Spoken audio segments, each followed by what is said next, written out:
Many of you are joined new. We have studied about the great purpose of God creating a woman. ಹೊಸದಾಗಿ ಸೇರಿ ಬಂದಿರುವವರ ಪರಿಚಯಕ್ಕಾಗಿ ನಾವು ಕಲಿತಂತ ವಿಷಯಗಳೇನೆಂದರೆ ದೇವರ ಯೋಜನೆಯಲ್ಲಿ ಮಹಿಳೆಯರನ್ನ ಸೃಷ್ಟಿ ಮಾಡಿದಂತ ವಿಶೇಷವಾದಂತ ಉದ್ದೇಶಗಳನ್ನ ಕಲಿತಿದ್ದೇವೆ. We saw men and women are equal in the grace of God, in salvation, in all that they are equal. ಮತ್ತು ಕರ್ತನ ಕೃಪೆಯಲ್ಲಿ, ರಕ್ಷಣೆಯಲ್ಲಿ, ಈ ವಿಷಯಗಳಲ್ಲಿ ಪುರುಷ ಮತ್ತು ಸ್ತ್ರೀಯರು ಸಮಾನರಾಗಿದ್ದಾರೆ ಎಂಬುದಾಗಿ ನಾವು ಕಲಿತೆವು. We saw, but there is a role difference. It is appointed by God. There's a role difference. ಮತ್ತು ದೇವರಿಂದ ನೇಮಕವಾಗಿರುವಂತ ಒಂದು ಸಂಗತಿ ಅದು ಲಿಂಗ ತಾರತಮ್ಯವು ಅದು ಇರುವಂತದ್ದಾಗಿದೆ. ಪಾತ್ರದಲ್ಲಿ ವ್ಯತ್ಯಾಸ, ಅದೇ ರೋಲ್, ಅವರ ಪಾತ್ರದಲ್ಲಿ ವ್ಯತ್ಯಾಸಗಳು ಇರುವಂತದ್ದಾಗಿದೆ. Okay, then we looked at the purpose of marriage. ಮತ್ತು ವಿವಾಹ ಸಂಬಂಧದಲ್ಲಿ ಅದರ ಉದ್ದೇಶವೇನು ಎಂಬುದನ್ನು ಕಲಿತುಕೊಂಡಿದ್ದೇವೆ. In a gender confusing world today, it is very important to know God's purpose in creating man and woman. ಈ ದಿನಮಾನಗಳಲ್ಲಿ ಒಂದು ಈ ಲಿಂಗದ ಕುರಿತಾಗಿರ್ತಕ್ಕಂಥ ಗೊಂದಲದಲ್ಲಿ ದೇವರು ಪುರುಷನನ್ನು ಸ್ತ್ರೀಯನ್ನು ಉಂಟು ಮಾಡಿರುವ ಉದ್ದೇಶವನ್ನು ತಿಳಿಯುವಂತದ್ದು ಅದು ವಿಶೇಷವಾಗಿದೆ. And we then looked at many women in the Bible. ಮತ್ತು ಅದಾದ ನಂತರ ನಾವು ಸತ್ಯವೇದದ ಅನೇಕ ಸ್ತ್ರೀಯರ ಕುರಿತಾಗಿ ಕಲಿಯುತ್ತಾ ಬಂದೆವು. More than if this study benefiting you, I believe it benefited me. ಅದು ನಿಮಗೆ ಎಷ್ಟು ಪ್ರಯೋಜನವಾಗ್ತದೋ ಅಷ್ಟೇ ಪ್ರಯೋಜನ ನನಗೆ ಉಂಟಾಗ್ತಾ ಇದೆ. I was able to understand how God has used so many sisters and what is a great role they have in their home building, in the church building, in the society. ಮತ್ತು ಅನೇಕ ಸಹೋದರಿಯರನ್ನ ದೇವರು ಒಂದು ಮನೆ ಕಟ್ಟುವಂತ ಕಾರ್ಯದಲ್ಲಿ, ಸಭೆ ಕಟ್ಟುವಂತ ಕಾರ್ಯದಲ್ಲಿ ಹಾಗೂ ಸಮಾಜವನ್ನ ನಿರ್ಮಾಣ ಮಾಡುವಂತ ಕಾರ್ಯದಲ್ಲಿ ಎಷ್ಟಾಗಿ ಉಪಯೋಗಿಸ್ತಾ ಇದ್ದಾನೆ ಎಂಬುದಾಗಿ ನನಗೆ ಆಶ್ಚರ್ಯವಾಗ್ತದೆ. You looked at women in the Bible who are named or unnamed. ಮತ್ತು ಸತ್ಯವೇದದಲ್ಲಿ ಹೆಸರನ್ನ ನಮೂದಿಸಿರುವಂತ ಮತ್ತು ಹೆಸರೇ ನಮೂದ ಆಗದೇ ಇರತಕ್ಕಂತ ಸ್ತ್ರೀಯರ ಕುರಿತಾಗಿ ನಾವು ಕಲಿಯುತ್ತಾ ಇದ್ದೇವೆ. Those whose names are not mentioned, they had a great role in their family life and honoring God. ಮತ್ತು ಯಾರ ಹೆಸರು ಬರೆದದ್ದಾಗಿ ಕಾಣಲಿಲ್ವೋ ಅವರು ವಿಶೇಷವಾಗಿ ಅವರ ಕುಟುಂಬ ಜೀವನದಲ್ಲಿ ಆ ದೇವರನ್ನ ಘನಪಡಿಸುವ ಹಾಗೆ ಅವರು ನಡೆದುಕೊಂಡಿದ್ದಾರೆ. We looked at some of the women in the New Testament, starting with Mary, the mother of Jesus. ಮತ್ತು ನಾವು ಹೊಸ ಒಡಂಬಡಿಕೆಯಲ್ಲಿ ಅನೇಕ ಸ್ತ್ರೀಯರ ಕುರಿತಾಗಿ ಕಲಿಯುತ್ತಾ ಇದ್ದೇವೆ. ಅದರಲ್ಲಿ ಮೊದಲನೇದಾಗಿ ಕರ್ತನಾದ ಯೇಸು ಕ್ರಿಸ್ತನ ತಾಯಿಯಾದಂತ ಮರಿಯಳ ಕುರಿತಾಗಿ ಕಲಿತುಕೊಂಡಿದ್ದೇವೆ. An amazing example and how God mightily used her. ಎಂಥ ಅದ್ಭುತವಾದಂತ ಪಾತ್ರವು ಅವರದಾಗಿತ್ತು ಮತ್ತು ದೇವರು ಅದ್ಭುತವಾಗಿ ಆಕೆಯನ್ನು ಉಪಯೋಗಿಸಿಕೊಂಡದನ್ನು ನಾವು ನೋಡುತ್ತಾ ಬಂದಿದ್ದೇವೆ. Looking at some of the women, then we looked at some couples last few weeks, some couple together, how they served God or how they dishonored God, both we say. ಮತ್ತು ದಂಪತಿಗಳು ಜೋಡಿಯಾಗಿ ಇಬ್ಬರೂ ಕೂಡಿ ಹೇಗೆ ದೇವರನ್ನ ಘನಪಡಿಸಿದರು ಅಥವಾ ದೇವರಿಂದ ಶಿಕ್ಷೆಯನ್ನು ಹೊಂದಿದರು ಎಂಬಂತ ಸಂಗತಿಗಳನ್ನು ನಾವು ಕೆಲವು ವಾರಗಳು ಕಲಿಯುತ್ತಾ ಬಂದೆವು. Zachariah and Elizabeth both were righteous and an amazing elderly couple. ಮತ್ತು ಜಕರಿಯನು ಮತ್ತು ಎಲಿಸಬೇತಳು ಅವರು ಹಿರಿಯ ದಂಪತಿಗಳಾಗಿದ್ದರು, ಅವರು ನೀತಿವಂತರಾಗಿದ್ದರು ಮತ್ತು ಹಿರಿಯ ದಂಪತಿಗಳಾಗಿದ್ದರು. And how God honored them by giving them a man like John the Baptist. ಮತ್ತು ದೇವರು ಅವರನ್ನು ಎಷ್ಟಾಗಿ ಅವರನ್ನು ಘನಪಡಿಸಿದನು. ಅವರಲ್ಲಿ ಹುಟ್ಟಿದಂತ ಸ್ನಾನಿಕನಾದ ಯೋಹಾನನು ಮಹಾನ್ ವ್ಯಕ್ತಿಯಾಗಿ ಜನಿಸಿದನು. When we looked at the sad character, we saw Ananias and Sapphira. What a sad state. Even though they were believers, they were hypocrites, and early church couldn't survive in the early church with their hypocrisy. ಮತ್ತು ಕಪಟತ್ವದ ದೆಸೆಯಿಂದ ದುಃಖಕರವಾದಂತ ಕುಟುಂಬ ದಂಪತಿಗಳನ್ನ ನಾವು ನೋಡ್ತಾ ಬಂದೆವು. ಅದು ಯಾರೆಂದ್ರೆ ಅನನೀಯ ಮತ್ತು ಸಫೈರಳು. ಅವರು ಆದಿ ಸಭೆಯಲ್ಲಿ ಅವರು ತಮ್ಮ ಸಾಕ್ಷಿಯನ್ನ ಉಳಿಸಿಕೊಳ್ಳಲಾರದಂತ ಸ್ಥಿತಿಯಲ್ಲಿ ಅವರು ಇದ್ದರು. Early church was such that sin was quickly exposed. ಪ್ರಾರಂಭಿಕವಾಗಿ ಆದಿ ಸಭೆಯಲ್ಲಿ ಪಾಪವು ಬಹು ಬೇಗನೆ ಅದು ತಿಳಿದು ಬರುತ್ತಾ ಇತ್ತು. Also, the leadership was such that they took corrective actions. ಮತ್ತು ಅದೇ ಪ್ರಕಾರವಾಗಿ ಸಭೆಯಲ್ಲಿದ್ದಂತ ನಾಯಕರು ಸಹ ಅದರ ಕುರಿತಾಗಿ ಸರಿಯಾದಂತ ತೀರ್ಮಾನವನ್ನು ತೆಗೆದುಕೊಳ್ಳುವಂತವರಾಗಿದ್ದರು. And the result was great fear of God among the churches. ಅದರ ಫಲಿತಾಂಶವಾಗಿ ಆದಿ ಸಭೆಯಲ್ಲಿ ದೇವರ ಭಯವು ಕೂಡಿದ್ದಾಗಿತ್ತು. Now we are going to look at a third couple from Acts chapter 18, verse 1 and 2. We will read it. ನಾವು ಈಗ ಮತ್ತೊಂದು ದಂಪತಿಗಳ ಕುರಿತಾಗಿ ನಾವು ಕಲಿಯುತ್ತೇವೆ. Acts chapter 18, verse 1 and 2. ಅಪೊಸ್ತಲರ ಕೃತ್ಯ 18ನೇ ಅಧ್ಯಾಯ 1 ಮತ್ತು 2ನೇ ವಚನ. ಇದಾದ ಮೇಲೆ ಪೌಲನು ಅಥೇನೆಯನ್ನು ಬಿಟ್ಟು ಕೊರಿಂತಕ್ಕೆ ಹೋದನು. ಪೊಂತದಲ್ಲಿ ಹುಟ್ಟಿದ ಅಕ್ವಿಲನೆಂಬ ಒಬ್ಬ ಯಹೂದ್ಯನನ್ನು ಅಲ್ಲಿ ಕಂಡನು. ಯಹೂದ್ಯರೆಲ್ಲರೂ ರೋಮಾಪುರವನ್ನು ಬಿಟ್ಟು ಹೋಗಬೇಕೆಂದು ಕ್ಲೌದಿಯ ಚಕ್ರವರ್ತಿಯು ವಿಧಿಸಿದ ಕಾರಣ ಅಕ್ವಿಲನು ಅವನ ಹೆಂಡತಿಯಾದ ಪ್ರಿಸ್ಕಿಲ್ಲಳು ಕೆಲವು ದಿವಸಗಳ ಮುಂಚೆ ಇತಾಲಿಯ ದೇಶದಿಂದ ಅಲ್ಲಿಗೆ ಬಂದಿದ್ದರು. Here we read about an amazing couple called Aquila and Priscilla. ಇಲ್ಲಿ ಒಂದು ಅದ್ಭುತವಾದಂತ ದಂಪತಿಗಳ ಕುರಿತಾಗಿ ನಾವು ನೋಡ್ತೇವೆ. ಅದು ಯಾರೆಂದರೆ ಅಕ್ವಿಲ ಮತ್ತು ಪ್ರಿಸ್ಕಿಲ್ಲರು. They were a Jewish couple who were living in Rome. ಮತ್ತು ರೋಮ್ ಪ್ರಾಂತ್ಯದಲ್ಲಿ ವಾಸ ಮಾಡುತ್ತಿದ್ದಂತ ಯಹೂದ್ಯ ದಂಪತಿಗಳು ಇವರಾಗಿದ್ದರು. The Roman Emperor Claudius Caesar was anti-Semitic, anti-Jew, so he told all the Jews to go out from Rome. ಅಲ್ಲಿ ರೋಮಾಪುರದಲ್ಲಿ ಕ್ಲೌದಿಯ ಚಕ್ರವರ್ತಿಯು ಅವನು ಯಹೂದ್ಯರ ವಿರುದ್ಧವಾಗಿ ಕಾರ್ಯ ಮಾಡುವಂತವನಾಗಿ ಎಲ್ಲಾ ಯಹೂದ್ಯರು ರೋಮಾಪುರವನ್ನು ಬಿಟ್ಟು ಹೋಗಬೇಕೆಂಬ ವಿಧಿಯನ್ನು ಆತನು ತಿಳಿಸುತ್ತಾ ಬಂದನು. Anti-Semitic or against the Jews, that is also growing in the world today. ಯಹೂದರಿಗೆ ವಿರುದ್ಧವಾದಂತ ಒಂದು ಸಂಗತಿಯು ಅದು ಪ್ರಪಂಚದಲ್ಲಿ ಈಗಲೂ ಸಹ ಇರುವಂತದ್ದಾಗಿದೆ. You might have heard 2 days back in Australia, many of the Jews were shot and killed. ನೀವು ಕೇಳಿರಬಹುದು, ಕೆಲವು ದಿವಸಗಳ ಹಿಂದೆ ಆಸ್ಟ್ರೇಲಿಯಾದಲ್ಲಿ ಅನೇಕ ಯಹೂದ್ಯರನ್ನು ಗುಂಡು ಹಾರಿಸಿ ಕೊಂದರು. So these people were sent out from Rome. ಈ ಒಂದು ಯಹೂದ್ಯರು ಆ ರೋಮಾಪುರದಿಂದ ಅವರು ಕಳುಹಿಸಲ್ಪಟ್ಟರು. This couple came to Corinth where they met Apostle Paul. ಈ ದಂಪತಿಗಳು ಅಕ್ವಿಲನು ಮತ್ತು ಪ್ರಿಸ್ಕಿಲ್ಲರು ಅವರು ಕೊರಿಂತಕ್ಕೆ ಬಂದಾಗ ಅಲ್ಲಿ ಪೌಲನನ್ನು ಭೇಟಿಯಾದರು. They formed a friendship which was to continue throughout his life. ಅಲ್ಲಿ ಆ ಒಂದು ಪ್ರಾರಂಭವಾದಂತ ಸ್ನೇಹವು ಅದು ತಮ್ಮ ಜೀವನದ ಪರ್ಯಂತರಕ್ಕೂ ಅದು ಮುಂದುವರಿಯುವಂತಹ ರೀತಿಯಲ್ಲಿ ಅದಾಗಿತ್ತು. Since Corinth was located in the route from Rome to the east, they stopped there and set up their tent making work. ರೋಮಾಪುರದಿಂದ ಪೂರ್ವ ಭಾಗಕ್ಕೆ ಪ್ರಯಾಣಿಸುವಾಗ ಮಧ್ಯದಲ್ಲಿ ಕೊರಿಂಥ ಪಟ್ಟಣವು ಸಿಕ್ಕುವುದರಿಂದ ಅವರು ಕೊರಿಂಥದಲ್ಲಿ ಬಂದು ನೆಲೆಸಿ ಅಲ್ಲಿ ಗುಡಾರವನ್ನ ಮಾಡುವಂತ ಕಸುಬನ್ನ ಮಾಡಿಕೊಂಡು ಇರುತ್ತಾ ಇದ್ದರು. Indeed, Paul was also a tent maker by trade. ನಮಗೆ ಗೊತ್ತಿದೆ, ಪೌಲನು ಸಹ ತನ್ನ ವೃತ್ತಿ ಜೀವನದಲ್ಲಿ ಆತನು ಗುಡಾರ ಮಾಡುವವನಾಗಿದ್ದನು. So these two, because of their job, they got acquainted. ಆದುದರಿಂದ ಅವರಿಬ್ಬರೂ ಸಹ ಅವರ ಕರ್ತವ್ಯ ಕಸುಬಿನ ನಿಮಿತ್ತವಾಗಿ ಅವರು ಒಟ್ಟಾಗಿ ಸೇರಿ ಬಂದವರಾದರು. Paul, as we know, he was a full-time minister. ಪೌಲನು ಪೂರ್ಣಾವಧಿ ಸೇವೆಯನ್ನ ಮಾಡುತ್ತಾ ಇದ್ದನು. Aquila and Priscilla were tent making business they were doing. Along with that, they were serving the Lord.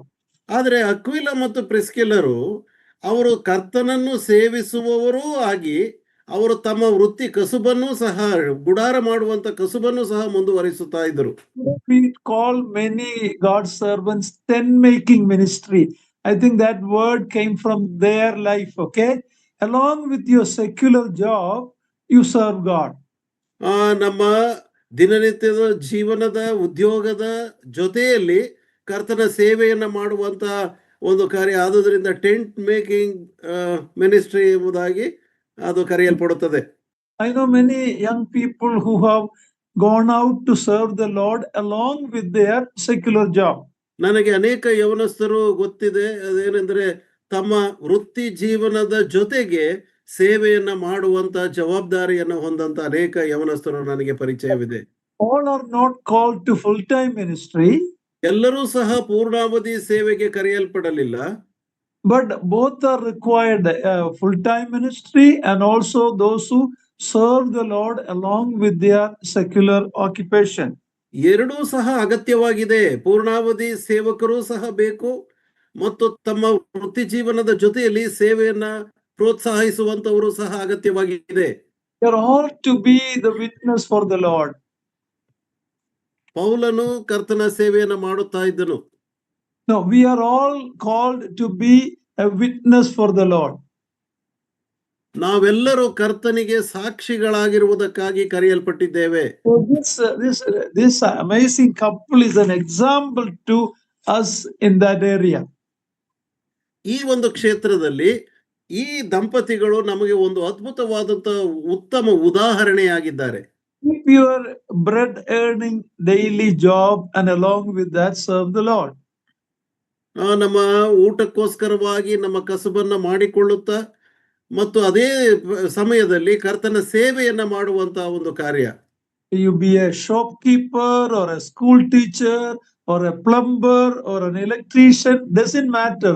Along with the job, you can serve the Lord like Aquila and Priscilla. Aquila ಮತ್ತು ಪ್ರಿಸ್ಕಿಲ್ಲರ ಹಾಗೆ ನೀವು school teacher ಆಗಿರ್ಬೋದು, ಒಂದು ಅಂಗಡಿ ವ್ಯಾಪಾರಿ ಆಗಿರ್ಬೋದು, ಅಥವಾ ಒಂದು ಎಲೆಕ್ಟ್ರಿಷಿಯನ್ ಇರ್ಬೋದು, ಅಥವಾ ಪ್ಲಂಬರ್ ಇರ್ಬೋದು, ಏನೇ ಉದ್ಯೋಗ ಮಾಡಿದರೂ ಅದರ ಜೊತೆಯಲ್ಲಿ ಕರ್ತನ ಸೇವೆಯನ್ನ ಮಾಡುವಂತವರಾಗಿರಬೇಕು. Last week in our workers prayer meeting in Bangalore, brother God's servant brother David Kandath told me an incident.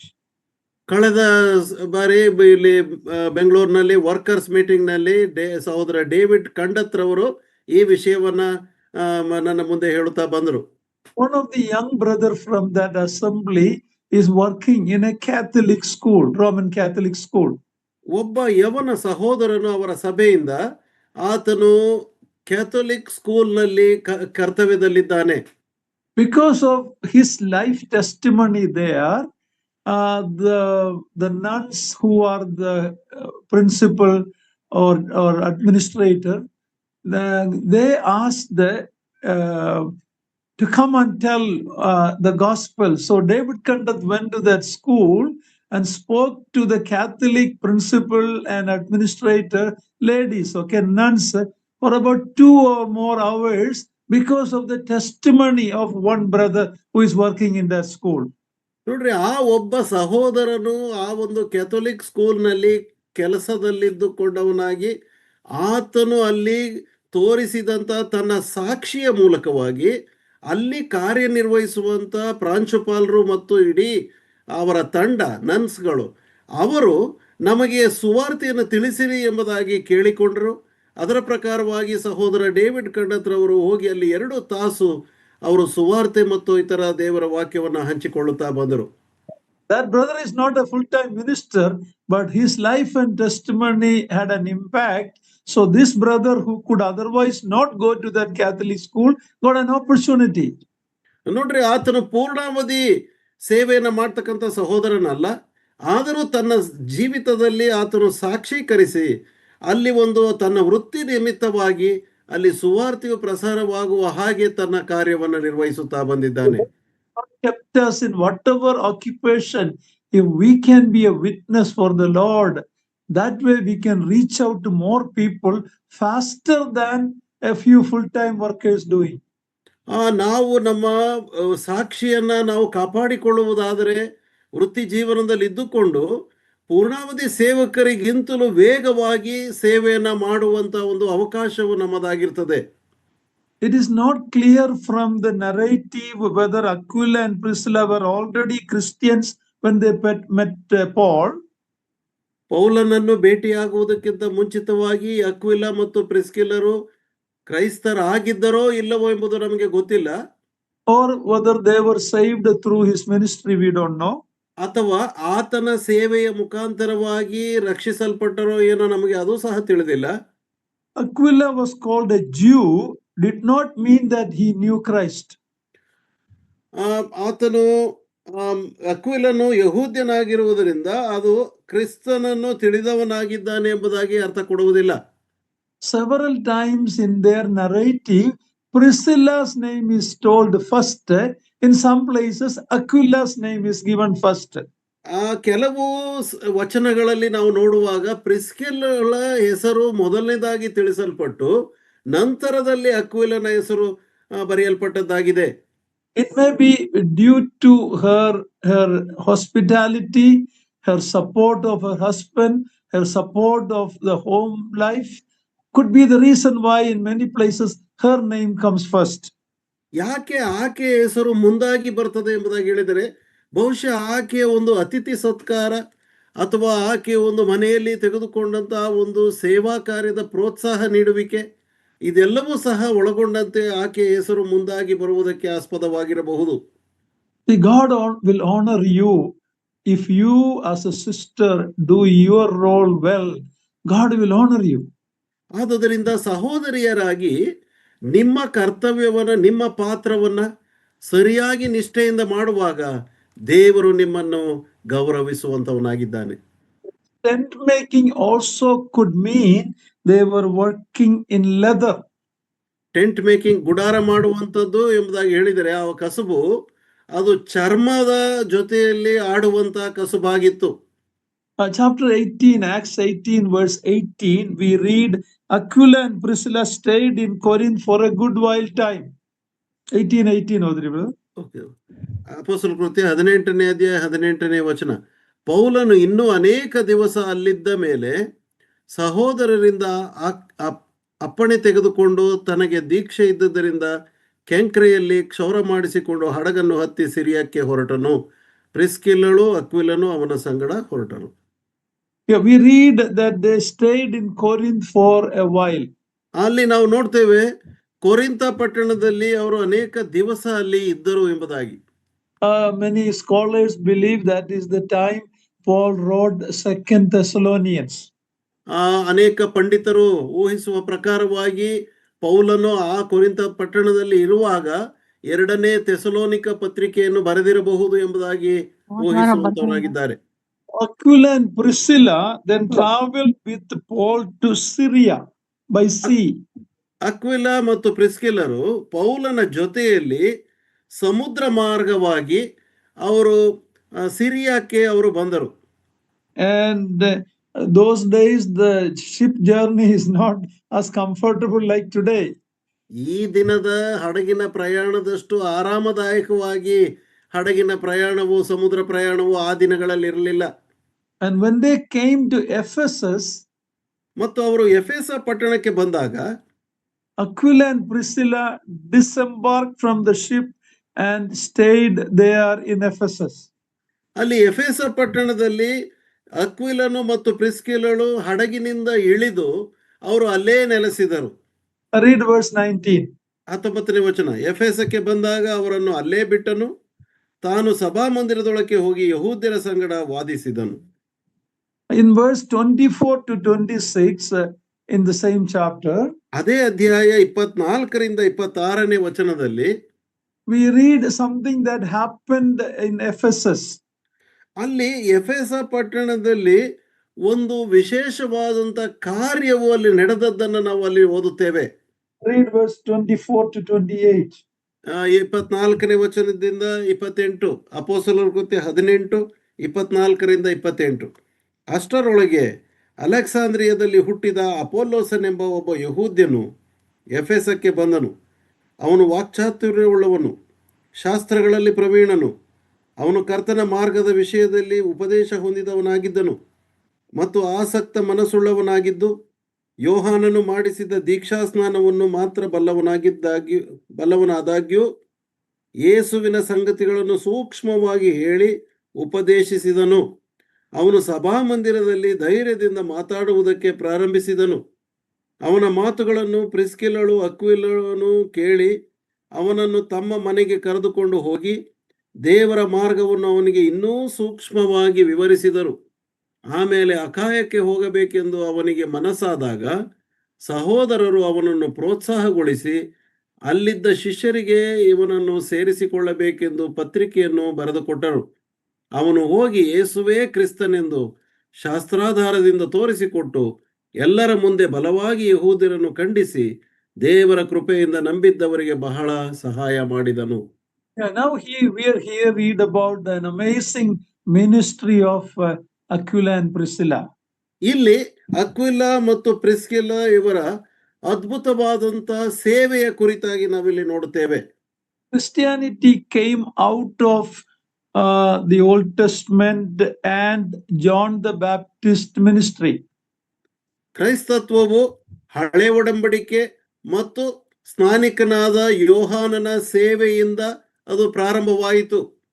John the Baptist ministry reached as far as Alexandria and Ephesus. ಮತ್ತು ಸ್ನಾನಿಕನಾದ ಯೋಹಾನನ ಸೇವೆಯು ಅದು ವ್ಯಾಪಿಸಿತು. ಅದು ಎಲ್ಲಿಯವರೆಗೆ ಎಂಬುದಾಗಿ ಹೇಳಿದ್ರೆ ಅಲೆಕ್ಸಾಂದ್ರಿಯಾ ಮತ್ತು ಎಫೆಸ ಪಟ್ಟಣದವರೆಗೆ. But only with Paul that Aquila and Priscilla's ministry came to fruition or fruitful because of Paul's ministry. ಆದರೆ ಈ ಅಕ್ವಿಲ ಪ್ರಿಸ್ಕಿಲ್ಲ ಮತ್ತು ಪೌಲರ ಸೇವೆಯ ದೆಸೆಯಿಂದ ಅದು ಫಲದಾಯಕವಾಗಿ ಅದು ವ್ಯಾಪಿಸಿ ಕಂಡು ಬಂತು. Apollos was mighty in the scripture, that means the Old Testament scripture. ಅಪೊಲ್ಲೋಸನು ಶಾಸ್ತ್ರವನ್ನ ತಿಳಿದವನಾಗಿದ್ದನು ಎಂಬುದಾಗಿ ಹೇಳಿದರೆ ಆತನು ಹಳೆ ಒಡಂಬಡಿಕೆಯ ಕುರಿತಾಗಿ ಚೆನ್ನಾಗಿ ಬಲ್ಲವನಾಗಿದ್ದನು. He was a Jew by birth but came from Alexandria, which is the capital of northern Egypt. ಅಲ್ಲಿ ಆತನು ಮೂಲತಃ ಯಹೂದ್ಯನಾದರೂ ಸಹ ಆತನು ಹುಟ್ಟಿ ಬಂದದ್ದು ಐಗುಪ್ತದ ಉತ್ತರ ಭಾಗದ ಅಲೆಕ್ಸಾಂದ್ರಿಯಾ ಎಂಬಂತ ಪಟ್ಟಣದಿಂದ. Although his preaching was accompanied with much power, ಆತನ ಒಂದು ಬೋಧನೆಯು ಬಲಶಕ್ತಿಯಿಂದ ಕೂಡಿದ್ದಾಗಿದ್ದರೂ ಸಹ, and he was very zealous, ಮತ್ತು ಬಹಳ ಇಷ್ಟಪೂರ್ಣನಾಗಿದ್ದನು. Yet he was somewhat deficient in the knowledge of Christian faith. ಆದರೆ ಕ್ರೈಸ್ತಿಯ ನಂಬಿಕೆಯಲ್ಲಿ ಆತನು ಕೊರತೆ ಉಳ್ಳವನಾಗಿದ್ದನು. He was well schooled in the ministry of John the Baptist. ಆತನು ಸ್ನಾನಿಕನಾದ ಯೋಹಾನನ ಶಾಲೆಯಲ್ಲಿ ಕಲಿತವನಾಗಿದ್ದನು. You remember John called the nation of Israel to repentance in preparing for the coming Messiah. ಬರುವಂತ ಮೆಸ್ಸಿಯನಿಗೆ ಸಿದ್ಧತೆಗೊಳಿಸುವುದಕ್ಕಾಗಿ ಸ್ನಾನಿಕನಾದ ಯೋಹಾನನು ಯಹೂದ್ಯರನ್ನ ಮಾನಸಾಂತರ ಪಡ್ರಿ ಎಂಬುದಾಗಿ ಕರೆಯುವಿಕೆಯನ್ನು ಕೊಟ್ಟದನ್ನು ನಾವು ನೋಡುತ್ತೇವೆ. So he knew about John's baptism. ಮತ್ತು ಸ್ನಾನಿಕನಾದ ಯೋಹಾನನು ಕೊಡುತ್ತಿದ್ದಂತ ದೀಕ್ಷಾ ಸ್ನಾನದ ಕುರಿತಾಗಿ ತಿಳಿದವನಾಗಿದ್ದನು. Not know much about the Christian baptism or the work of the Holy Spirit.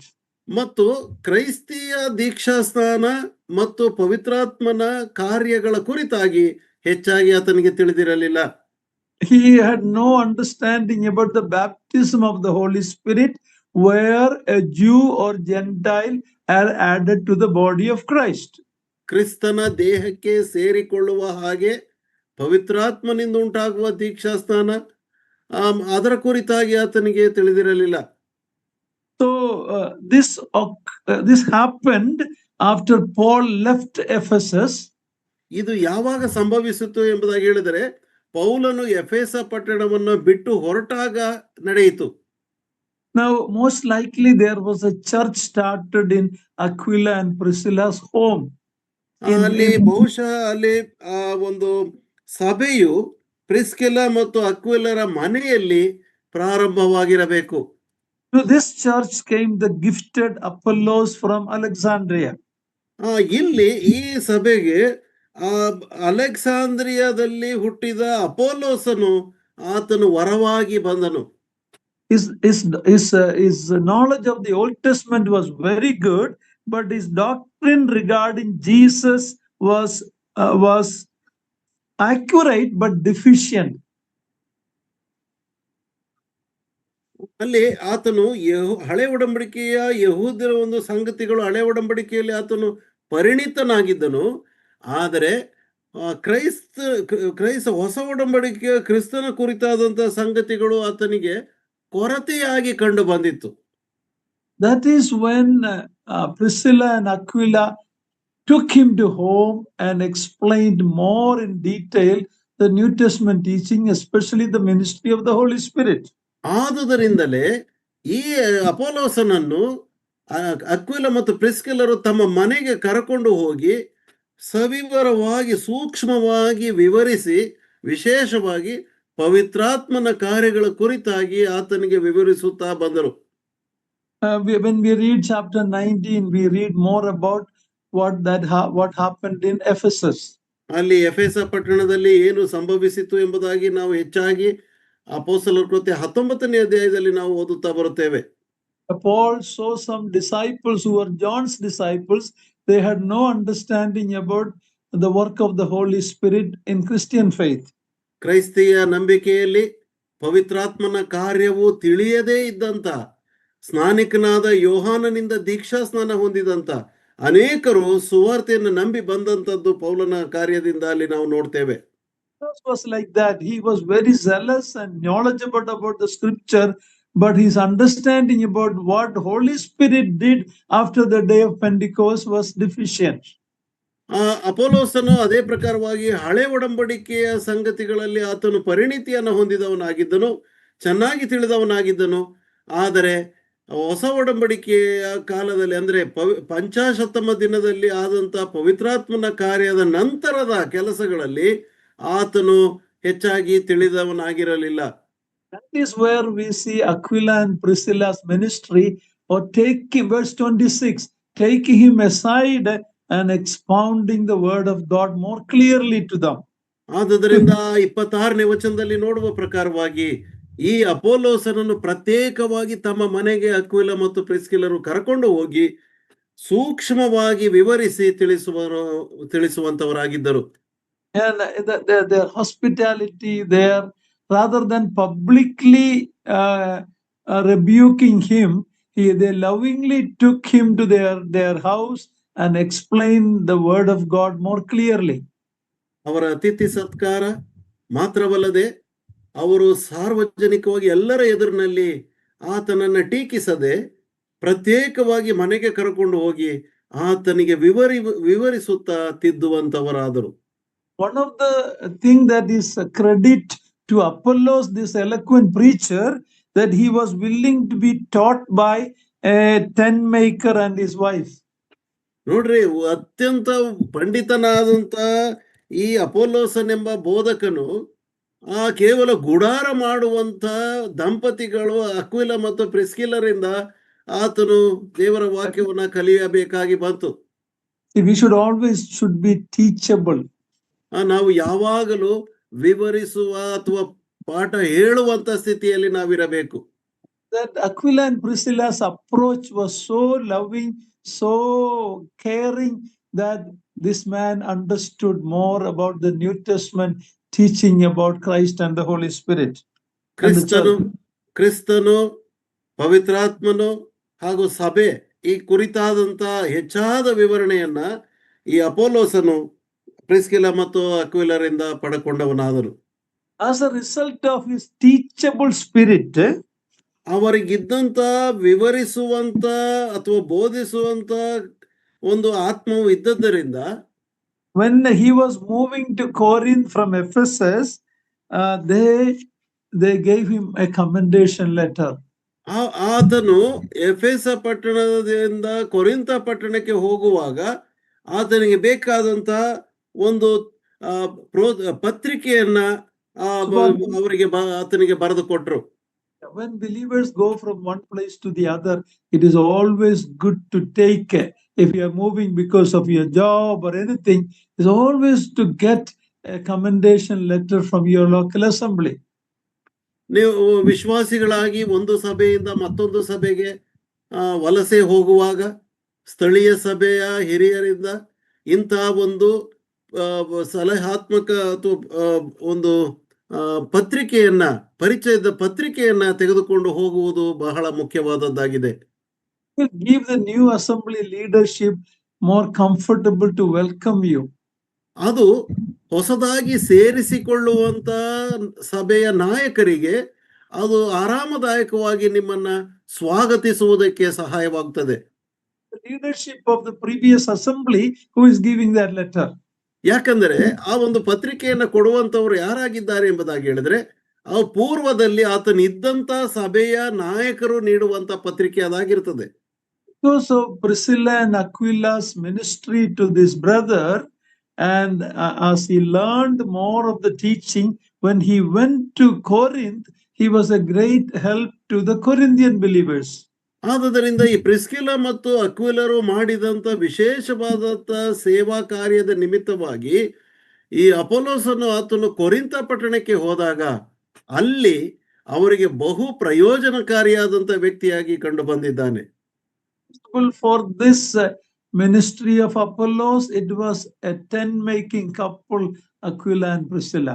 ಆದುದರಿಂದ ಅಪೊಲೋಸನು ಆತನು ಆ ಯಶಸ್ಸನ್ನ ಕಾಣುವ ಸೇವೆಯಲ್ಲಿ ಯಶಸ್ಸನ್ನ ಕಾಣಬೇಕಾದ್ರೆ ಆತನಿಗೆ ತಿಳಿಸಿಕೊಟ್ಟವರು ಯಾರೆಂದರೆ ಗುಡಾರ ಮಾಡುವಂತ ದಂಪತಿಗಳು ಪ್ರಿಸ್ಕಿಲ ಮತ್ತು ಅಕ್ವಿಲರ ದೆಸೆಯಿಂದ.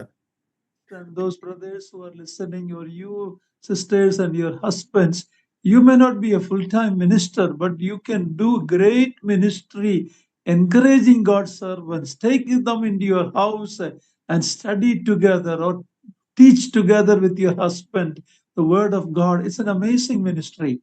ಆದುದರಿಂದ ಕಲಿತಂತ ಸಹೋದರಿಯರು ನೀವು ನಿಮ್ಮ ಮನೆಗಳಿಗೆ ಕರೆದುಕೊಂಡು ಹೋಗಿ ಆ ಅದ್ಭುತವಾದಂತ ಸೇವೆಯನ್ನ ಈ ಪ್ರಕಾರವಾಗಿ ನೀವು ಮಾಡಬಹುದಾಗಿದೆ. You may not be a full-time minister. ನೀವು ಅದು ಪೂರ್ಣಾವಧಿ ಸೇವಕರಾಗಿಲ್ಲದೆ ಇರಬಹುದು, ಆದ್ರೂ ವಿಶೇಷವಾದಂತ ಸೇವೆಯನ್ನ ನೀವು ಮಾಡಬಹುದಾಗಿದೆ. Your home can be a place of teaching and hospitality. This is the sister's vital role. ಆ ಒಂದು ಸಹೋದರಿಯರ ಪ್ರಮುಖವಾದಂತ ಪಾತ್ರವನ್ನು ನೀಡುವಂತ ಸಂಗತಿ ಎಲ್ಲಿ ಎಂಬುದಾಗಿ ಹೇಳಿದ್ರೆ ಮನೆಯು ಕಲಿಸುವಂತ ಮತ್ತು ಅತಿಥಿ ಸತ್ಕಾರ ಮಾಡುವಂತ ಮನೆಯಾಗಿರುವಾಗ. When Apollos went to Corinth, he was very eloquent preacher. His ministry was so powerful. The Corinthian believers made a group of Apollos. Apollos in they even made a sect of Apollos. ಈ ಅಪೊಲ್ಲೋಸನು ಎಷ್ಟು ಪ್ರಭಾವಶಾಲಿಯಾದಂತ ಬೋಧಕನಾಗಿದ್ದನು ಎಂಬುದಾಗಿ ಹೇಳಿದ್ರೆ ಆತನು ಕೊರಿಂಥ ಪಟ್ಟಣದಲ್ಲಿ ಆತನು ಸೇವೆ ಮಾಡುವಾಗ ಅಪೊಲ್ಲೋಸಿನವರು ಎಂಬುದಾಗಿ ಹೇಳಿ ಒಂದು ಗುಂಪನ್ನೇ ಕಟ್ಟಿದಂತ ಸ್ಥಿತಿಯಲ್ಲಿ ಆತನು ಸಾಕ್ಷಿಯನ್ನು ಕೊಟ್ಟನು. That was not good. They made some of Paul, some of Apollos, some of Christ, and Apollos was not responsible for that division or that groupism. It was done by the immature believers of Corinth. ನಾನು ಅಪೊಲ್ಲೋಸನವನು, ನಾನು ಪೌಲನವನು ಮತ್ತು ನಾನು ಇನ್ನೊಬ್ಬನವನು ಎಂಬುದಾಗಿ ಹೇಳಿ ಮಾಡಿದಂತ ಭೇದ ಭಾವಕ್ಕೆ ಅಪೊಲ್ಲೋಸನು ಕಾರಣನಾಗಿರಲಿಲ್ಲ. ಆದರೆ ಪರಿಪಕ್ವತೆಯನ್ನು ಹೊಂದದೇ ಇರುವಂತ ಕೆಲವು ಜನರು ತಾವೇ ಕಟ್ಟಿಕೊಂಡಂತ ಗುಂಪು ಅದಾಗಿತ್ತು. When Paul writing to the Corinthians also, he did not hold Apollos responsible for this division in Corinth. ಕೊರಿಂಥದಲ್ಲಿ ಉಂಟಾದಂತಹ ಈ ಒಂದು ವಿಭಾಗಕ್ಕೆ ಅಪೊಲ್ಲೋಸನು ಕಾರಣನಲ್ಲ ಎಂಬುದಾಗಿ ಪೌಲನು ಕೊರಿಂಥ ಪತ್ರಿಕೆಯಲ್ಲಿಯೂ ಸಹ ವ್ಯಕ್ತಪಡಿಸಿದ್ದಾನೆ.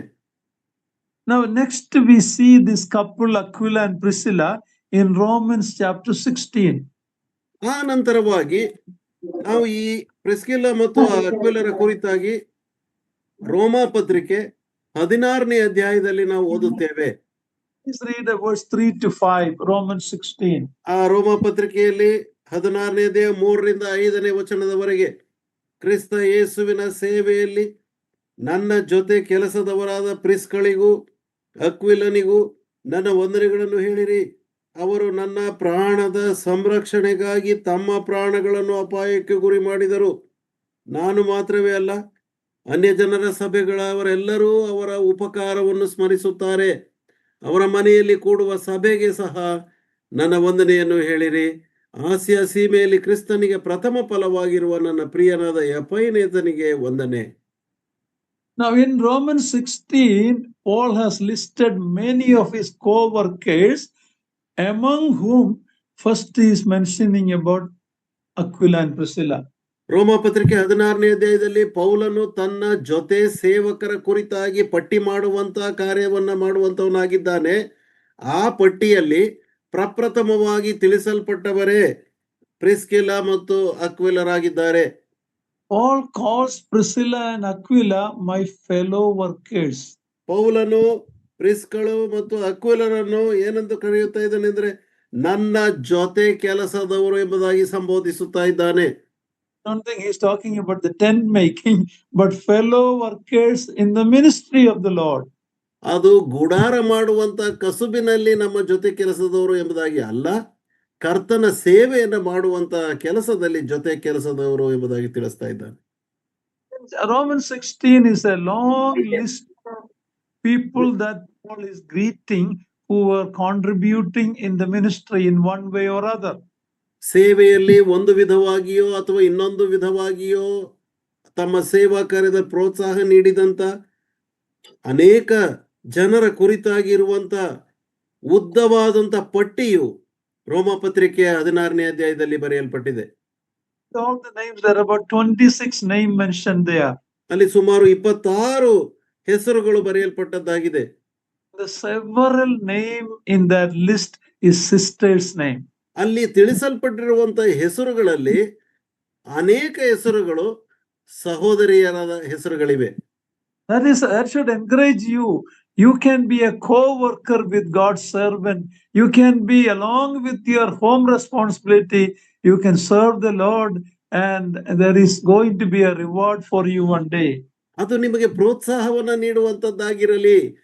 ಕರ್ತನ ಸೇವೆಯನ್ನು ಮಾಡುವಂತ ಸೇವಕರ ಜೊತೆ ಕೆಲಸದವರಾಗಿ ನಿಮ್ಮ ಮನೆಯ ಒಂದು ಸೇವೆಯ ಒಂದು ಕ್ಷೇತ್ರವಾಗಿ ಅದು ಉಂಟಾಗುವ ಹಾಗೆ ಇದು ನಿಮಗೆ ಪ್ರೋತ್ಸಾಹವನ್ನ ನೀಡುವಂತದ್ದಾಗಿರಲಿ.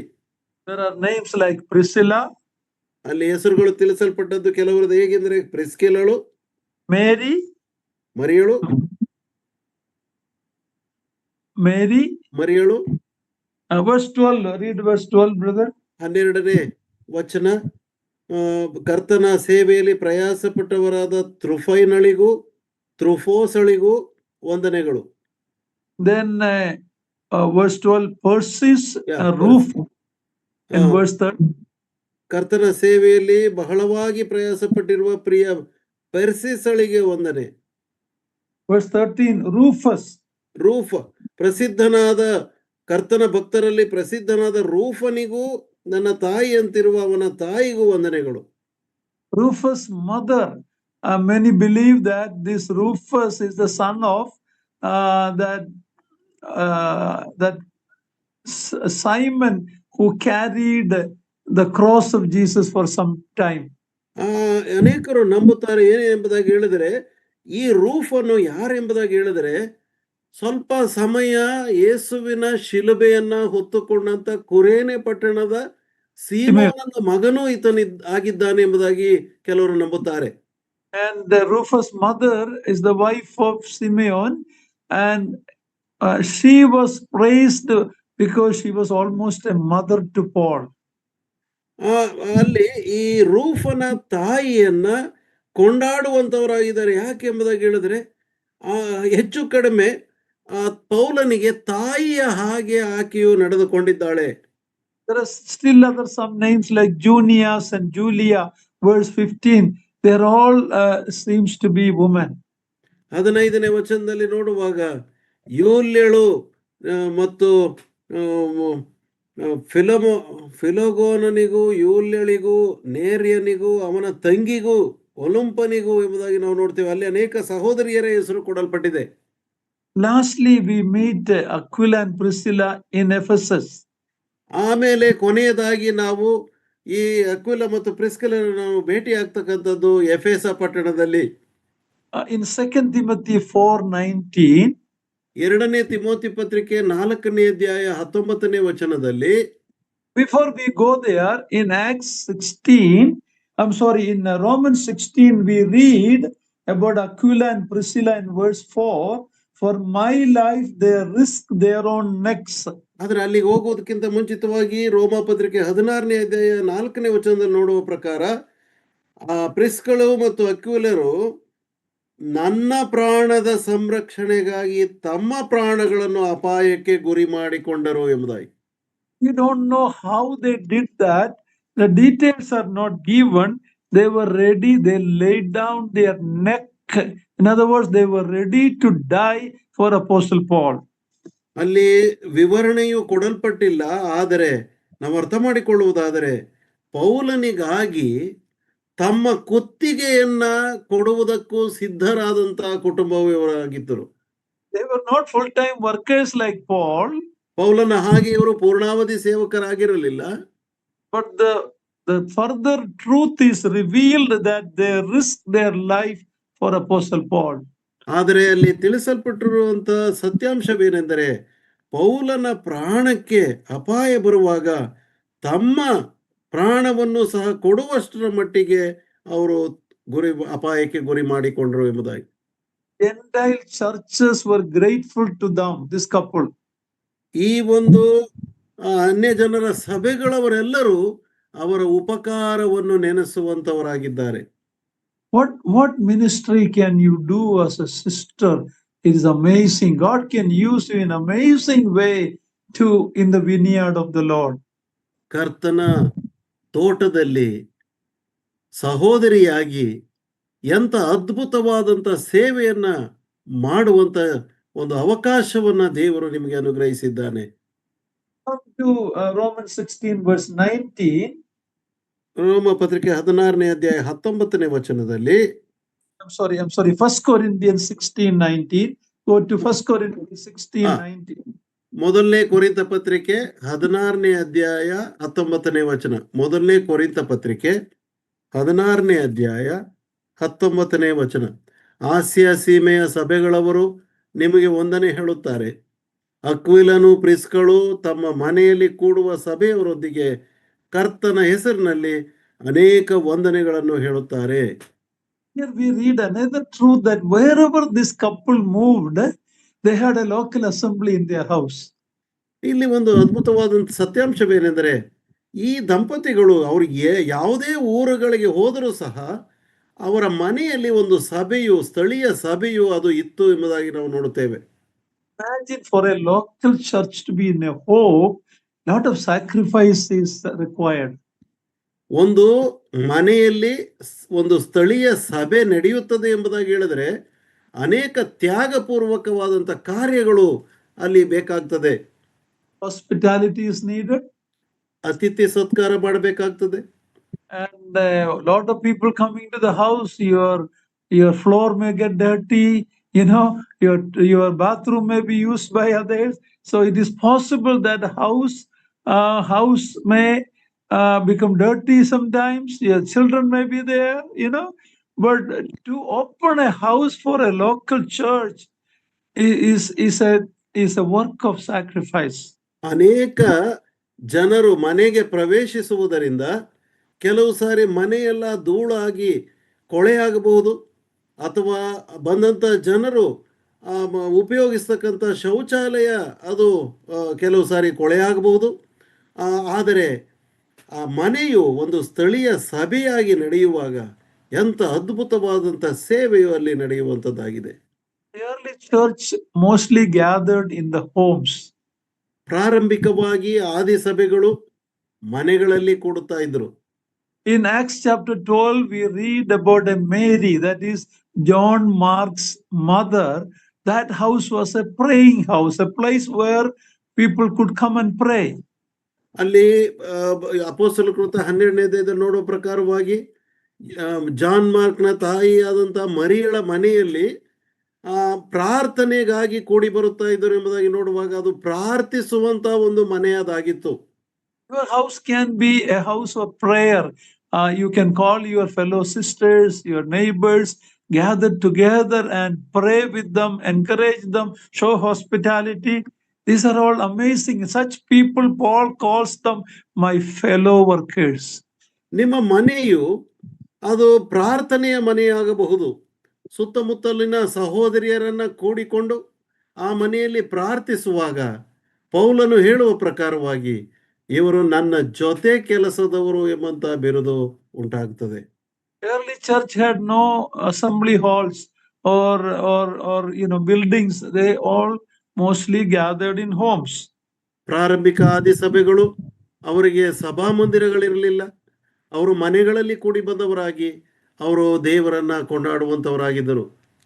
I see in some places God's servants, as soon as they go to a place, they want a new building.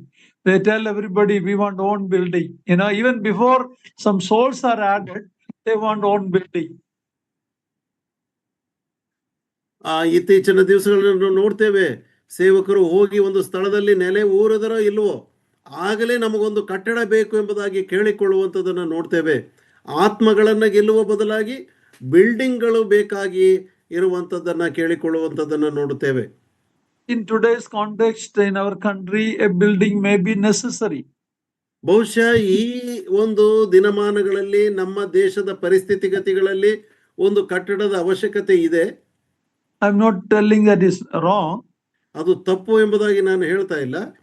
But in countries where the church is persecuted, most of the churches are in homes.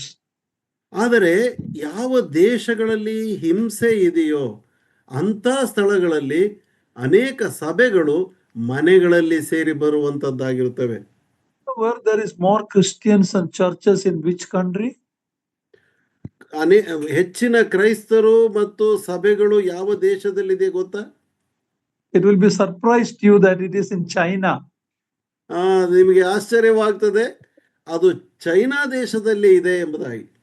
When persecution comes, the government can close down our building or break down our building, but home gathering cannot be stopped. ಹಿಂಸೆಗಳು ಬಂದಾಗ ಸರ್ಕಾರವು ನಮ್ಮ ಕಟ್ಟಡಗಳನ್ನ ಅದು ಮುಚ್ಚಬಹುದು ಅಥವಾ ಕಟ್ಟಡಗಳನ್ನ ನಾಶಗೊಳಿಸಬಹುದು. ಆದರೆ ಮನೆಯಲ್ಲಿ ಸೇರಿ ಬರುವಂತ ಸಭೆಯು ಅದನ್ನು ಯಾರು ತಡೆಯಲಿಕ್ಕೆ ಸಾಧ್ಯವಿಲ್ಲ. So whether it was in Corinth or whether it was in Ephesus, later in Rome, Aquila and Priscilla went back to Rome later. Maybe after that emperor died, they could go back. Wherever they were, there was a church in their house. Aquila ಪ್ರಿಸ್ಕಿಲರು ಅವರು ಎಫೆಸದಲ್ಲಿರಬಹುದು, ಕೊರಿಂಥದಲ್ಲಿರಬಹುದು, ಅಥವಾ ಆ ನಂತರದಲ್ಲಿ ಅವರು ಹಿಂದಿರುಗಿ Rome ಚಕ್ರವರ್ತಿ ತೀರಿಕೊಂಡ ನಂತರ ಅವರು Rome ಪಟ್ಟಣಕ್ಕೆ ತಿರುಗಿ ಹಿಂದಿರುಗಿದರು. ಅಲ್ಲೆಲ್ಲವೂ ಸಹ ಅವರ ಮನೆಯಲ್ಲಿ ಸಭೆಯು ಇರುವಂತದ್ದಾಗಿತ್ತು. They never settled in one place. They helped the worker Paul. They had a church in their home. Then they moved to another city. There they had a church, and maybe they as a couple taught the believers, and then they moved on to another place. They never settled down in one place. ನೋಡ್ರಿ, ಈ ದಂಪತಿಗಳವರು ಒಂದೇ ಸ್ಥಳದಲ್ಲಿ ನೆಲೆ ಊರಿ ಅವರು ನಿಲ್ಲಲಿಲ್ಲ. ಅವರು ಒಂದು ಊರಿನಲ್ಲಿ ಇದ್ದರು, ಅಲ್ಲಿ ಒಂದು ಸಭೆಯನ್ನ ಸೇರಿಸಿದರು, ತಿರುಗಿ ಮತ್ತೊಂದು ಸ್ಥಳಕ್ಕೆ ಪ್ರಯಾಣಿಸಿದರು. ಅಲ್ಲಿ ಸಹೋದರರನ್ನ ಹುರಿದುಂಬಿಸಿ ಅವರಿಗೆ ವಿವರಿಸುತ್ತಾ ಬಂದರು, ಪ್ರೋತ್ಸಾಹಿಸುತ್ತಾ ಬಂದರು. ಮತ್ತೊಂದು ಸ್ಥಳಕ್ಕೆ ಅವರು ಪ್ರಯಾಣ ಮಾಡಿದಾಗ ಅಲ್ಲಿಯೂ ಸಹ ಸಭೆಯನ್ನ ತಮ್ಮ ಮನೆಯಲ್ಲಿ ಕಟ್ಟುವಂತವರಾಗಿದ್ದರು. ಹಾಗಾಗಿ ಅವರು ಒಂದೇ ಸ್ಥಳದಲ್ಲಿ ನೆಲೆಗೊಂಡವರಾಗಿರಲಿಲ್ಲ. I know many couples like that. They together they serve the Lord along with their job, and we are an encouragement to the believers in that place. An amazing testimony of Priscilla and Aquila, or Aquila and Priscilla. Aquila ಮತ್ತು ಪ್ರಿಸ್ಕಿಲರ ಹಾಗೆ ಅಥವಾ ಪ್ರಿಸ್ಕಿಲ ಮತ್ತು ಅಕ್ವಿಲರ ಹಾಗೆ ಅದ್ಭುತವಾದಂತ ಸೇವೆಯನ್ನ ಮಾಡ್ತಕ್ಕಂಥ, ತಮ್ಮ ವೃತ್ತಿ ಜೀವನದ ಜೊತೆಯಲ್ಲಿ ಉದ್ಯೋಗದ ಜೊತೆಯಲ್ಲೇ ಸೇವೆಯನ್ನ ಮಾಡ್ತಕ್ಕಂಥ ಅನೇಕ ದೇವ ಮಕ್ಕಳು ಇದ್ದಾರೆ. It's a ministry that you and I can do, especially sisters. You have a great role in opening your home for such ministries. ಇಂಥ ಒಂದು ಸೇವೆಯನ್ನ ಮಾಡುವಲ್ಲಿ ನೀನು ವಿಶೇಷವಾಗಿ ಸಹೋದರಿಯರು ತಮ್ಮ ಮನೆಯನ್ನ ಮುಕ್ತವಾಗಿ ಸೇವೆಗೋಸ್ಕರವಾಗಿ ತೆರೆಯುವುದರಲ್ಲಿ ಅದ್ಭುತವಾದಂತ ಸೇವೆಯನ್ನ ಮಾಡಬಹುದಾಗಿದೆ. In Kerala, in my young age, I remember when some believers were sent out from their home because of their faith. It was other believers' home. In my home, my parents, they welcomed these persecuted or chased out believers into their home. What kind of a fellowship we had in that early years I still remember that.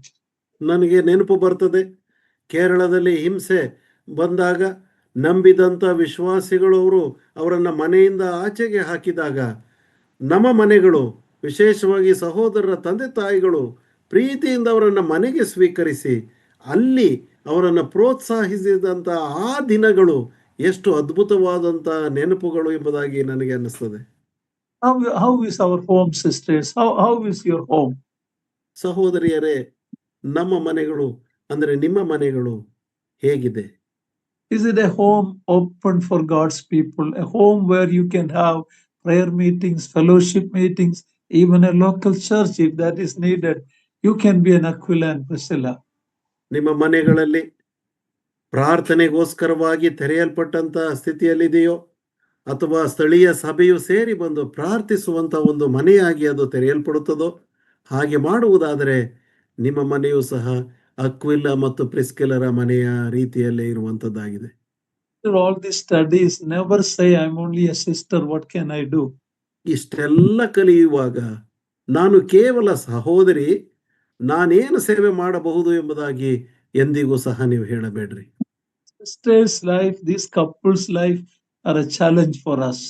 ಸಹೋದರಿಯರ ಜೀವನ ಮತ್ತು ದಂಪತಿಗಳ ಈ ಒಂದು ಜೀವನವು ನಮಗೆ ಮಾದರಿಯಾಗಿ ಇರುವಂತದ್ದಾಗಿದೆ. So we will leave Aquila and Priscilla now.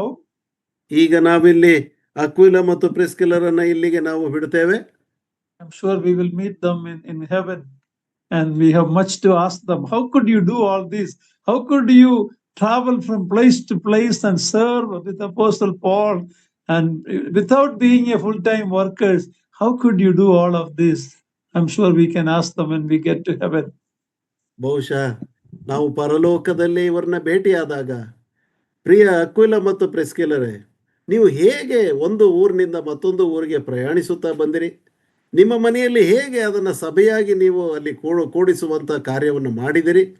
ಪೌಲನ ಸೇವೆಯಲ್ಲಿ ನೀವು ಹೇಗೆ ಜೊತೆ ಕೆಲಸದವರಾಗಿ ನೀವು ನೆರವಾದಿರಿ ಎಂಬಂಥ ಅನೇಕ ಪ್ರಶ್ನೆಗಳನ್ನು ನಾವು ಕೇಳಿ ತಿಳ್ಕೊಳ್ಳಬಹುದಾದಂಥ ಸಂದರ್ಭ ಪರಲೋಕದಲ್ಲಿ ಅವರ ಜೊತೆಯಲ್ಲಿ ನಮಗೂ ಸಹ ಇದೆ. Okay, now I have maybe 10-11 minutes left. I want to start about another two people. ಇನ್ನು ಕೆಲವು ನಿಮಿಷಗಳಲ್ಲಿ ನಾನು ಮತ್ತೊಂದು ಜೋಡಿಯ ಕುರಿತಾಗಿ ನಾನು ಪ್ರಾರಂಭ ಮಾಡಬೇಕೆಂಬುದಾಗಿ ಇಚ್ಛೆ ಉಳ್ಳವನಾಗಿದ್ದೇನೆ. Turn with me to 2 Timothy chapter 1 verse 5. 2ನೇ ತಿಮೋತಿ ಪತ್ರಿಕೆ 1ನೇ ಅಧ್ಯಾಯ 5ನೇ ವಚನಕ್ಕೆ ನಿಮ್ಮ ಸತ್ಯವೇದವನ್ನು ತಿರುಗಿಸಿರಿ. 2ನೇ ತಿಮೋತಿ ಪತ್ರಿಕೆ 1ನೇ ಅಧ್ಯಾಯ 5ನೇ ವಚನ. ನಿನ್ನಲ್ಲಿರುವ ನಿಷ್ಕಪಟವಾದ ನಂಬಿಕೆಯು ನನ್ನ ನೆನಪಿಗೆ ಬಂತು. ಆ ನಂಬಿಕೆಯು ನಿನ್ನ ಅಜ್ಜಿಯಾದ ಲೋವಿಯಲ್ಲಿಯೂ ನಿನ್ನ ತಾಯಿಯಾದ ಯೂನಿಕೆಯಲ್ಲಿಯೂ ವಾಸವಾಗಿತ್ತು, ಹಾಗೆಯೇ ನಿನ್ನಲ್ಲಿಯೂ ವಾಸವಾಗಿದೆ ಎಂದು ದೃಢವಾಗಿ ನಂಬಿದ್ದೇನೆ. So far we were looking at husband and wife couple. Now we will look at the grandmother and mother. ಈಗ ಇಲ್ಲಿಯವರೆಗೂ ನಾವು ಗಂಡ ಹೆಂಡತಿಯರ ದಂಪತಿಗಳ ಜೋಡಿಯನ್ನು ನಾವು ಕುರಿತಾಗಿ ಕಲಿಯುತ್ತಾ ಬಂದೆವು. ಈಗ ಇಲ್ಲಿ ನಾವು ನೋಡ್ತೇವೆ ಅಜ್ಜಿ ಮತ್ತು ತಾಯಿ ಎಂಬಂತ ಜೋಡಿಯ ಕುರಿತಾಗಿ. Paul's last epistle, that is 2 Timothy, was written from a prison. ಪೌಲನ ಕೊನೆಯ ಪತ್ರಿಕೆ ಅಂದರೆ 2ನೇ ತಿಮೋತಿಯನ ಪತ್ರಿಕೆಯು ಅದು ತಾನಿದ್ದಂತ ಸೆರೆಮನೆಯಿಂದ ಬರೆಯಲ್ಪಟ್ಟಂತ ಪತ್ರಿಕೆ ಅದಾಗಿದೆ. About to be beheaded. ಪೌಲನು ಇನ್ನು ಸ್ವಲ್ಪವೇ ಕಾಲದಲ್ಲಿ ಆತನ ತಲೆಯನ್ನ ಹಾರಿಸುವಂತ ಸಂದರ್ಭ ಉಂಟು. But Timothy was his spiritual son. ಆದರೆ ತಿಮೋತಿಯನು ಆತನಿಗೆ ಆತ್ಮೀಕವಾದಂತ ಮಗನಾಗಿ ಕಂಡು ಬಂದಿದ್ದಾನೆ. But he was a son and grandson of two believing women. ಆದರೆ ಈತನು ಒಬ್ಬ ನಂಬಿಕೆಯುಳ್ಳಂತ ತಾಯಿಯ ಮಗನಾಗಿಯೂ ನಂಬಿಕೆಯುಳ್ಳಂತ ಅಜ್ಜಿಯ ಮೊಮ್ಮಗನಾಗಿಯೂ ಕಂಡು ಬಂದಿದ್ದಾನೆ. Paul says your faith was genuine. ಪೌಲನು ಹೇಳ್ತಾನೆ, ನಿನ್ನ ನಂಬಿಕೆಯು ಅದು ನೈಜವಾದಂತ ನಂಬಿಕೆಯಾಗಿದೆ ಎಂಬುದಾಗಿ. Timothy was not the first in the family to be saved. ಕುಟುಂಬದಲ್ಲಿ ರಕ್ಷಿಸಲ್ಪಟ್ಟಂತ ಮೊದಲನೇ ವ್ಯಕ್ತಿ ತಿಮೋತಿಯೇ ಅಲ್ಲ. His Jewish grandmother Lois heard the gospel. ಆತನ ಅಜ್ಜಿಯಾದಂತ ಯಹೂದ್ಯಳಾದಂತ ಲೋವಿಯು ಆಕೆಯು ಸುವಾರ್ತೆಯನ್ನ ಕೇಳಿದವಳಾಗಿದ್ದಳು. The Lord Jesus as her Messiah. ಮತ್ತು ಯೇಸು ಕ್ರಿಸ್ತನು ಆತನ ಮೆಸ್ಸಿಯನಾಗಿದ್ದಾನೆ ಎಂಬುದಾಗಿ She believed. ಆ ರೀತಿಯಾಗಿ ನಂಬಿಕೆ ಇಟ್ಟಿದ್ದಳು. Taught her daughter Eunice. ಮತ್ತು ಅದನ್ನೇ ತನ್ನ ಮಗಳಾದಂತ ಯೂನಿಕೆಗೂ ಸಹ ತಿಳಿಸಿದ್ದಳು. And they had become Christian in that way. ಆ ಪ್ರಕಾರವಾಗಿ ಅವರು ಕ್ರೈಸ್ತರಾಗಿದ್ದರು. And Timothy learned this great truth of the Christian faith from the mother and grandmother and mother. ಆ ತಿಮೋತಿಯನು ತನ್ನ ತಾಯಿಯಿಂದ ಮತ್ತು ತನ್ನ ಅಜ್ಜಿಯಿಂದ ಈ ಮಹಾನ್ ಸತ್ಯಾಂಶಗಳನ್ನ ತಿಳಿಯುತ್ತಾ ಬಂದನು. He became a third generation believer in that family. ಆ ಕುಟುಂಬದಲ್ಲಿ ಮೂರನೇ ತಲೆಮಾರಿನ ವಿಶ್ವಾಸಿಯಾಗಿ ಈತನು ಕಂಡು ಬರುತ್ತಾನೆ. That Timothy's father was not a Jew. We don't know whether he got saved or not. ತಿಮೋತಿಯನ ತಂದೆಯು ಆತನು ಯಹೂದ್ಯನಾದ ಕಾರಣ ಆತನು ರಕ್ಷಿಸಲ್ಪಟ್ಟವನೋ ಏನೋ ನಮಗೆ ಗೊತ್ತಿಲ್ಲ. He was not a Jew. ಆತನು ಯಹೂದ್ಯನಾಗಿರಲಿಲ್ಲ. This is a great lesson to all sisters whose husband may not be believers. ಆದುದರಿಂದ ನಮ್ಮಲ್ಲಿರುವಂತಹ ಸಹೋದರಿಯರ ಪತಿಗಳು ಗಂಡಂದಿರು ವಿಶ್ವಾಸಿಗಳಲ್ಲದೆ ಇದ್ದರೆ ಇದು ಒಂದು ಒಳ್ಳೆ ಉದಾಹರಣೆಯು ನಮಗಿದೆ. Apostle Peter in 1 Peter 3 talks about women. If your husband is an unbelieving husband, how without preaching but by your life as a preaching, how that husband can come to the Lord. ಅಪೊಸ್ತಲನಾದಂತಹ ಪೇತ್ರನು ಹೇಳುವ ಪ್ರಕಾರವಾಗಿ ನಿಮ್ಮ ಜೊತೆ ವಿವಾಹವಾಗಿರ್ತಕ್ಕಂಥ ಪುರುಷನ ಅಥವಾ ಇಬ್ಬರಲ್ಲಿ ಒಬ್ಬರು ಅವರು ಕ್ರಿಸ್ತನ ನಂಬಿಲ್ಲದವರಾಗಿದ್ದರೆ ನಿಮ್ಮ ಜೀವನದ ನಡತೆಯಿಂದ ಹೇಗೆ ಅವರನ್ನು ವಿಶ್ವಾಸಿಗಳಾಗಿ ಮಾಡಬಹುದು ಎಂಬುದಾಗಿ ತಿಳಿಸುವಂತವರಾಗಿದ್ದಾನೆ. Now this is not telling that we can marry an unbeliever. ಅದರ ಅರ್ಥವೇನೆಂದರೆ ನಾವು ಅವಿಶ್ವಾಸಿಯನ್ನ ಮದುವೆ ಆಗಬಹುದು ಎಂಬುದಾಗಿ ಅರ್ಥವಲ್ಲ. After marriage, one of the life partner became a believer. ಅದು ವಿವಾಹವಾದ ನಂತರ ಅವಿಶ್ವಾಸಿಯು ವಿಶ್ವಾಸಿ ಆಗಬಹುದು. Now one of the couple, one husband or wife, one of them became a believer. ಅಲ್ಲಿ ದಂಪತಿಗಳಲ್ಲಿ ಯಾರಾದರೂ ಒಬ್ಬರು ಅವರು ವಿಶ್ವಾಸಿಗಳಾಗಿ ಬರಬಹುದು. How can you minister to the unbelieving life partner? ವಾಕ್ಯೋಪದೇಶವಿಲ್ಲದೆ ನಿಮ್ಮ ಜೀವನ ಮೂಲಕ through your life as a ministry you can impact your unbelieving spouse. ನಂಬಿಕೆ ಇಲ್ಲದಂತಹ ಸಹವರ್ತಿ ಅಥವಾ ಜೊತೆಯಲ್ಲಿ ಮದುವೆ ಆದಂತ ವ್ಯಕ್ತಿಯನ್ನ ಯಾವುದೇ ವಾಕ್ಯೋಪದೇಶ ನೀಡದೆ ಕೇವಲ ಜೀವನದ ಸಾಕ್ಷಿಯ ಮೂಲಕವಾಗಿ ಹೇಗೆ ವಿಶ್ವಾಸಿ ಜೀವನಕ್ಕೆ ನಡೆಸಬಹುದು ಎಂಬುದನ್ನು ನಾವು ಇಲ್ಲಿ ಕಲಿಯಬಹುದಾಗಿದೆ. Back to Acts 16:31.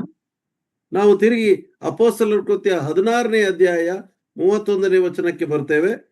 ಅಪೊಸ್ತಲರ ಕೃತ್ಯ 16ನೇ ಅಧ್ಯಾಯ 31 ಬ್ರದರ್.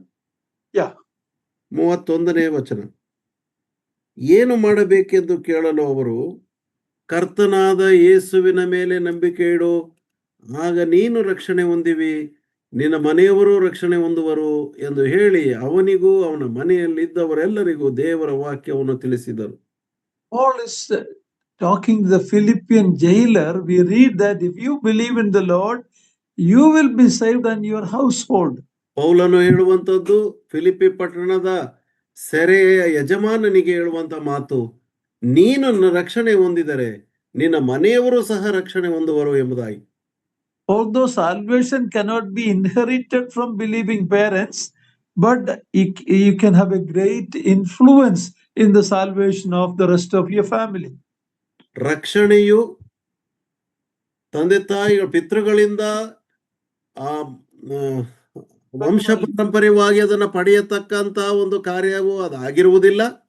ಆದರೂ ಸಹ ನಂಬಿಕೆ ಉಳ್ಳಂತ ವಿಶ್ವಾಸ ಜೀವನದಲ್ಲಿರುವಂತ ತಂದೆ ತಾಯಿಗಳು ಕುಟುಂಬದಲ್ಲಿ ಒಂದು ಒಳ್ಳೆ ಮಾದರಿಯನ್ನ ಅಥವಾ ಪ್ರೇರೇಪಣೆಯನ್ನ ನೀಡುವಂತ ಕುಟುಂಬವಾಗಿರಬಹುದು. Yeah, we read about Timothy. Paul is telling that faith dwelt in Lois and Eunice.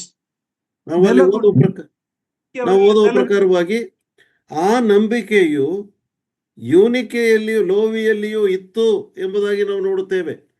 Dwelt means it permanently indwelt. That faith did not come and go like many. It dwelt in them. ನಂಬಿಕೆಯು ಕೆಲವರಲ್ಲಿ ಬಂದು ಬಿಟ್ಟು ಹೋಗುವಂತ ರೀತಿಯಲ್ಲಿ ಅಲ್ಲ, ಅವರಲ್ಲಿಯೇ ಆ ನಂಬಿಕೆಯು ನೆಲೆಗೊಂಡಿತ್ತು. Jesus said, if you abide in me and my words abide in you. So it is a permanent abiding. It was not a passing faith. It was an abiding faith. ಒಂದು ಚಲಿಸುವಂತ ನಂಬಿಕೆಯಾಗಿರದೆ ನಿರ್ದಿಷ್ಟವಾಗಿ ದೃಢವಾಗಿ ಇರುವಂತ ನಂಬಿಕೆಯದಾಗಿದೆ. ಯೇಸು ಸ್ವಾಮಿ ಹೇಳಿದನು, ನೀವು ನನ್ನಲ್ಲಿಯೂ ನಾನು ನಿಮ್ಮಲ್ಲಿಯೂ ಇರುವುದಾದರೆ ಎಂಬುದಾಗಿ ಹೇಳಿದ ಪ್ರಕಾರವಾಗಿ ಅದು ಅಂಟಿಕೊಳ್ಳುವಂತ ಅಥವಾ ದೃಢವಾದಂತ ಒಂದು ನಂಬಿಕೆ ಅದಾಗಿದೆ. And back in Acts chapter 16, ಅಪೊಸ್ತಲರ ಕೃತ್ಯ 16ನೇ ಅಧ್ಯಾಯದಲ್ಲಿ read verse 1 to 3. ಮೊದಲ 3 ವಚನಗಳನ್ನ ಓದುವಾಗ, ಆಮೇಲೆ ಅವನು ದೆರ್ಬೆಗೂ ಲುಸ್ತ್ರಕ್ಕೂ ಬಂದನು. ಲುಸ್ತ್ರದಲ್ಲಿ ತಿಮೋಥೆಯನೆಂಬ ಒಬ್ಬ ಮನುಷ್ಯನಿದ್ದನು. ಅವನು ಕ್ರಿಸ್ತನನ್ನು ನಂಬಿದ್ದ ಒಬ್ಬ ಯಹೂದ್ಯ ಸ್ತ್ರೀಯ ಮಗನು. ಅವನ ತಂದೆ ಗ್ರೀಕನು. ಅವನ ವಿಷಯವಾಗಿ ಲುಸ್ತ್ರದಲ್ಲಿಯೂ ಇಕೋನ್ಯದಲ್ಲಿಯೂ ಇದ್ದ ಸಹೋದರರು ಒಳ್ಳೆಯ ಸಾಕ್ಷಿ ಹೇಳುತ್ತಿದ್ದರು. ಅವನು ತನ್ನ ಸಂಗಡ ಬರಬೇಕೆಂದು ಪೌಲನು ಅಪೇಕ್ಷಿಸಿ ಆಯಾ ಸ್ಥಳಗಳಲ್ಲಿದ್ದ ಯಹೂದ್ಯರ ನಿಮಿತ್ತವಾಗಿ ಅವನಿಗೆ ಸುನ್ನತಿ ಮಾಡಿಸಿದನು, ಯಾಕಂದರೆ ಅವನ ತಂದೆ ಗ್ರೀಕನೆಂದು ಎಲ್ಲರಿಗೂ ಗೊತ್ತಿತ್ತು. Paul, after meeting Timothy in Derbe and Lystra, he wanted to take him along with him for the ministry. ಪೌಲನು ತಿಮೋಥಿಯನನ್ನು ದೆರ್ಬೆಗೂ ಲುಸ್ತ್ರಕ್ಕೂ ಬಂದಾಗ ಭೇಟಿಯಾದಾಗ ಈ ತಿಮೋಥಿಯನನ್ನು ತನ್ನ ಸೇವೆಯಲ್ಲಿ ಜೊತೆ ಸೇವಕನಾಗಿ ಕರ್ಕೊಂಡು ಹೋಗಬೇಕೆಂಬುದಾಗಿ ಇಷ್ಟಪಟ್ಟನು. That also speaks a lot about his mother and grandmother ready to let him go to the ministry. ಅದು ಇನ್ನು ಹೆಚ್ಚಾಗಿ ವಿವರಿಸುವಂತ ರೀತಿಯಲ್ಲಿ ನಾವು ಯೋಚಿಸುವಾಗ ಅದು ತನ್ನ ತಾಯಿಯು ಮತ್ತು ತನ್ನ ಅಜ್ಜಿಯು ಸೇವೆಗೋಸ್ಕರವಾಗಿ ತನ್ನನ್ನು ಕಳುಹಿಸುವುದಕ್ಕೆ ಸಮ್ಮತಿಸುವಂತಹ ವಿಷಯವನ್ನು ನಾವಲ್ಲ ಆಲೋಚಿಸಬಹುದು. Hannah prayed for a son and she prayed so she can give Samuel to the Lord. ಹನ್ನಳು ಒಬ್ಬ ಮಗನನ್ನು ಬೇಕೆಂಬುದಾಗಿ ವಿಜ್ಞಾಪನೆ ಮಾಡಿಕೊಂಡಳು. ಅದು ಯಾಕೆಂಬುದಾಗಿ ಹೇಳಿದ್ರೆ, ಹುಟ್ಟುವಂತ ಮಗನನ್ನು ನಿನ್ನ ಸೇವೆಗೆ ನಾನು ಅರ್ಪಿಸುತ್ತೇನೆ ಎಂಬುದಾಗಿ ಒಂದು ಹರಕೆಯನ್ನು ಮಾಡಿಕೊಂಡವಳಾಗಿದ್ದಳು. Sisters, are you ready? If your son or daughter wanted to be in the ministry of the Lord, will you be ready to let them go? ಕರ್ತನ ಸೇವೆಗೆ ನಿಮ್ಮ ಮಗ ಅಥವಾ ಮಗಳು ಹೊರಡುತ್ತೇನೆ ಎಂಬುದಾಗಿ ಹೇಳುವುದಾದರೆ, ಸಹೋದರಿಯರಾಗಿ ತಾಯಿಯಾಗಿ ನೀವು ನಿಮ್ಮ ಮಕ್ಕಳನ್ನು ಕಳುಹಿಸುವುದಕ್ಕೆ ಸಿದ್ಧರಿದ್ದೀರೋ? That is what we read about Lois and Eunice. ಅದನ್ನೇ ನಾವು ಲೋವಿ ಮತ್ತು ಯೂನಿಕೆಯರ ಕುರಿತಾಗಿ ನಾವು ನೋಡ್ತೇವೆ. Sisters with no men to teach their children, but they took that role because her husband was not a believer. So they took that role. 2 sisters training up their son and grandson who became a great man of God, Timothy. ಇಬ್ಬರು ಸಹೋದರಿಯರು, ಅವರ ಪುರುಷರು ಅವರ ಪಾತ್ರದಲ್ಲಿಲ್ಲ, ಅವರು ವಿಶ್ವಾಸಿಗಳಲ್ಲ. ಆದರೆ ಆ ಒಂದು ಸುವಾರ್ತೆಯನ್ನು, ದೇವರ ವಾಕ್ಯವನ್ನು ಕಲಿಸುವುದರಲ್ಲಿ ತಾಯಿ ಮತ್ತು ಅಜ್ಜಿಯಾಗಿ ಇಬ್ಬರು ಸಹೋದರಿಯರು ಒಬ್ಬ ಅದ್ಭುತನಾದಂಥ ದೇವರ ಸೇವಕನಾದಂಥ ತಿಮೋಥಿಯನನ್ನ ಬೆಳೆಸುವುದರಲ್ಲಿ ಹೇಗೆ ತಮ್ಮ ಪಾತ್ರವನ್ನು ನಿರ್ವಹಿಸಿದರು ಆಲೋಚಿಸಿರಿ. Paul calls Timothy man of God. ಪೌಲನು ತಿಮೋಥಿಯನನ್ನು ದೇವರ ಮನುಷ್ಯನು ಎಂಬುದಾಗಿ ಆತನು ಕರೆಯುತ್ತಾನೆ. The only one who received that name in the New Testament. ಹೊಸ ಒಡಂಬಡಿಕೆಯಲ್ಲಿ ಈ ಹೆಸರನ್ನ ಪದವಿಯನ್ನು ಪಡೆಕೊಂಡಂತ ಏಕೈಕ ವ್ಯಕ್ತಿ ತಿಮೋಥಿಯನು ಆಗಿದ್ದಾನೆ. Who is responsible? ಯಾರು ಇದಕ್ಕೆ ಕಾರಣ?